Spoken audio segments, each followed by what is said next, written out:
Video শুরুতে এই কারণেই বলেছিলাম আজকের ভিডিওটা একটু স্পেশাল, কেননা আজ আমার আর মায়ের সেলফ গ্রুমিংয়ের দিন। আর আজকের পুরো প্রসেসটা আমরা প্রচণ্ড এনজয় করেছি।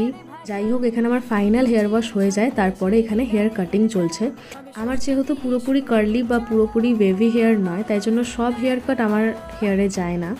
বাট থ্যাঙ্কস টু রাজদা, আমি যেরকমভাবে চেয়েছিলাম, যেরকম রেফারেন্স দিয়েছিলাম, রাজদা নিজের মতো করে খুব সুন্দরভাবে আমার হেয়ার কাটিংটা করে দিয়েছিল।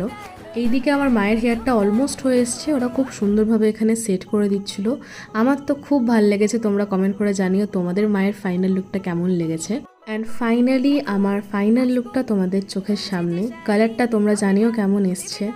ফার্স্টের দিকে একটু নার্ভাস ছিলাম ঠিকই, যে আদৌ আমার হেয়ারে কালারটা ভালো লাগবে কি না, বাট যত এরা প্রসেসগুলো এগোচ্ছিল এত ভালো লাগছিল দেখতে। এখানে দেখতে পাচ্ছ আমার হেয়ারটা খুব সুন্দরভাবে সেট করে দিয়েছে।